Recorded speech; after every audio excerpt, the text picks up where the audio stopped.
Hi folks, welcome to the Auto Connection. I'm Chris Coraggio. Our guest today, Dave Hyland from Sun Devil Auto. Dave, thanks for being here. Thanks for having us. Okay, well today we're talking about a very important, specific element of car safety, brakes. Most of us take them for granted. I know I do until I hear something grinding. First of all, for the most part, what's causing that grinding? Well, if you're hearing grinding, you've unfortunately probably waited too long to get your brakes checked. I know. What happens when you hear that grinding on those brakes? This is a typical brake pad. The friction material, that's what's designed to stop your car. If you wait and neglect your brakes, don't get them inspected on a regular basis, you'll wear that friction material down, and then it will actually get into the backing plate. This is actually made out of metal, and that's when you'll hear that grinding. If you get to that point, you have definitely waited too long. Okay, so when should folks get out ahead of this before the grinding? Is it like an oil change where there's like a mile marker you got to keep in your head? Well, if you're getting your vehicle serviced at a full service repair facility, they should be checking your brakes every time you're in for an oil change. If you have a newer vehicle, we're seeing brake pads last on average about 25,000 miles. Okay, what do they cost to replace?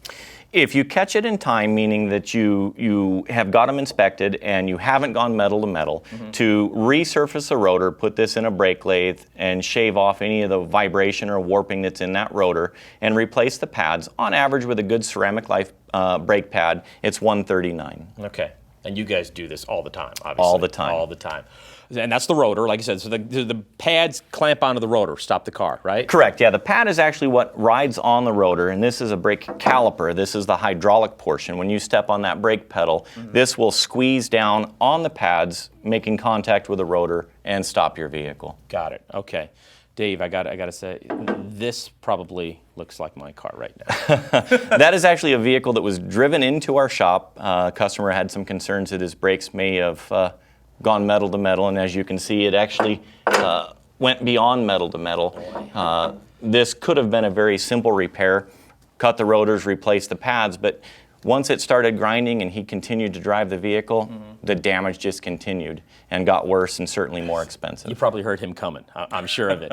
What are some tips, other than maybe riding the brakes too hard, that folks can use so they can get out ahead of this and not hear the grinding? Well, get them inspected. One of the typical complaints that we hear about brakes is squeaking. Yes. If you're hearing some brake noise, that could be something as simple as just brake dust. That could be the wear indicator on the brake pads themselves saying, hey, we're worn out, you need to get us replaced. Okay, and what about like going up to a light? Obviously, sometimes you see people and they just slam on the brakes. That can't be good. That will prematurely wear out brakes. If you are an aggressive driver and you like to run up really fast on the stop signs, the stoplights, and hit those brakes, you're going to be spending more to get your brakes fixed. Great tips. Thanks for bringing all this in. You guys, Sun Devil Auto, how many locations here in Arizona? 20 in Arizona. We're also in Las Vegas and in Austin, Texas. Wow, okay. Website is sundevilauto.com. All right? Correct. For all the information. Dave Hyland, thanks for joining us. Hey, thank you. We appreciate it. We'll see you next time, folks, right here on the Auto Connection.